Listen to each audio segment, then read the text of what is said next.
विनीत जी का प्रश्न है। हम्म। आ, मेरा प्रश्न है कि अभी जो भारतीय दर्शन में जिस आत्मज्ञान की बातें हो रही हैं वो हम्म। और आपके ज्ञान के बारे में क्या मेन डिफरेंस क्या है?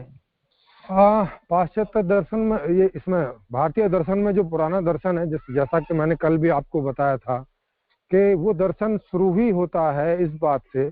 छयों के छयों दर्शन में आप शुरू में ही पढ़ेंगे तो वो दर्शन जीवन का उद्देश्य बताते हैं, दुख से मुक्ति। सारे के सारे, वो चाहे सांख्य दर्शन हो, चाहे आपका न्यायिक हो, वैशेषिक हो, कणाद हो, कोई भी दर्शन हो, ये सारे छह के छह जितने भी हैं ये सब, और इवन बुद्ध का दर्शन भी, छह दर्शन तो उनके हो गए। और एक बुद्ध का दर्शन हो गया, जैनों का दर्शन हो गया, माने नास्तिक आस्तिक दोनों प्रकार के जो दर्शन है भारत के, वो सब के सब इसी बात को बोलते हैं कि दुख से मुक्ति ही जीवन का उद्देश्य है। तो अब सीधी सी बात है, अब जब वो उद्देश्य ऐसा रख रहे हैं तो वो तो उसी दिशा में गति करेंगे सारे के सारे कि दुख से कैसे छूटे, दुख से कैसे छूटे, दुख से कैसे छूटे। और मैं जो दर्शन दे रहा हूँ वो है कि सुखों को कैसे प्राप्त करें, सुखों को कैसे प्राप्त करें, सुखों को कैसे प्राप्त करें। तो ये दोनों में अंतर है। जैसे मान लिया आपके घर के आसपास शोर बहुत होता है, जैसे मान लिया दिल्ली में बहुत ज्यादा पॉल्यूशन है, तो आप इस चीज से परेशान हो सकते हो कि अरे भाई, पॉल्यूशन से कैसे मुक्ति पाई जाए, कैसे मुक्ति पाई जाए, कैसे मुक्ति पाई जाए, और इसी पर सारा चिंतन होने लगे और इसके कारणों पे ना जाए आदमी कि किस कारण से हो रहा है, क्यों हो रहा है, क्या हो रहा है। और फिर इस बात में भी ना जाए कि क्या इस हवा को और भी अच्छा किया जा सकता है। तो ये सारे बड़े अंतर हैं। तो मैं दुखों के कारण में गया और सुखों के कारण में गया, मैं दोनों के कारण में गया।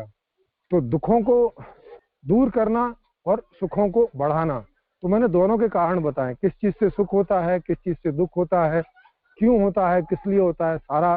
तो मैं एक तरह से कंप्लीट दर्शन रख रहा हूँ। और पीछे के जो दर्शन थे वो आधे अधूरे दर्शन थे, दुखों से मुक्ति की बात करते थे। और आगे तो उन्होंने और भी समस्या खड़ी कर ली थी कि जब वो दुखों के कारण में गए तो मूल कारण आदमी में ही खोज लिया उन्होंने, उनको बाहर नहीं दिखा। माने ऐसे करके समझ लो कि दिल्ली में पॉल्यूशन क्यों है, क्योंकि आदमी में खराबी है। अब दिल्ली में मान लिया दिल्ली के मुख्यमंत्री को ऐसे कोई बता दे, कोई महाराज साधु आके वो कोई मीटिंग करवाएं और सारे साधु महात्माओं पादरी और सबको बुलाएं और बोलें कि भी बताओ ये जो दिल्ली में पॉल्यूशन है इसका मूल कारण क्या है। और वो सारे के सारे मूल कारण बताने लगें कि देखो आदमी चोर है, झूठा है, आदमी का व्यवहार खराब है, आदमी हत्या करता है, बलात्कार करता है, यही सारे आदमी कारण है। आदमी के अंदर जो ये इच्छाएं पैदा होती हैं ये कारण है। आदमी जो जीने की इच्छा कर रहा है बस यही कारण है। आदमी बाहर कार्बन डाइऑक्साइड निकाले जा रहा है, निकाले जा रहा है।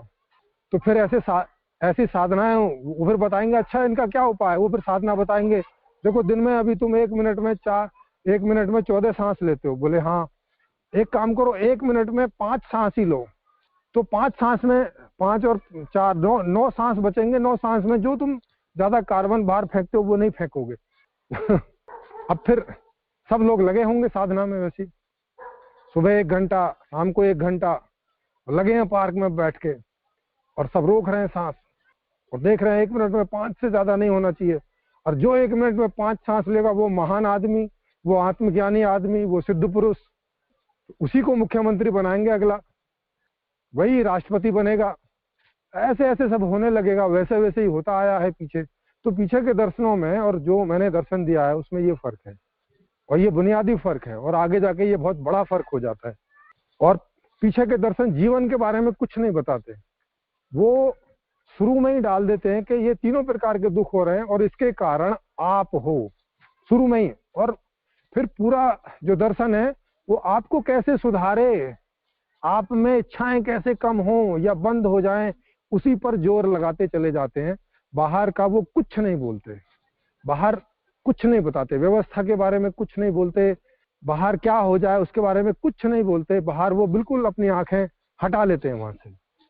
जैसे एक डॉक्टर आपके शरीर पर ही केंद्रित हो जाता है, उसको बाहर नहीं पता चलता बाहर क्या हो रहा है, कुछ बाहर करने से कुछ हो जाएगा नहीं ना, वो आपके शरीर पर ही केंद्रित हो जाता है। वैसे ही वो सारे के सारे जो छह के दर्शन है वो आदमी को सुधारने पर ही केंद्रित हो गए, आदमी को दबाने पर ही केंद्रित हो गए, आदमी की इच्छाओं को रोकने पर केंद्रित हो गए, अंदर कंट्रोल करना है। इसी बात को बोला जाने लगा कि आप इच्छाएं कम से कम कर लो, यही कंट्रोल है। तो इस दिशा में वो सारे गए हैं। तो उनकी दिशा है दुखों की तरफ, और ये परिणाम हमारे सामने है। अगर साइंटिस्ट का और जो लोग समाज सुधारक वगैरह उस प्रकार के हुए, जो के व्यवस्था सुधारक हुए, वो सब हुए, अगर उन्हें हटा दो तो ये दुनिया दिन पे दिन बुरी अवस्था में चली जाती रहती। आज जो भी आप थोड़ा बहुत सुख देख रहे हो वो इस प्रकार के लोगों का है जो उन दर्शनों को नहीं मानते। तो उन दर्शनों की जो दिशा है वो बिल्कुल विपरीत है, और जो मेरी दिशा है वो एकदम विपरीत है। जी, आशा है आपको समझ में आ गई होगी बात। जी राहुल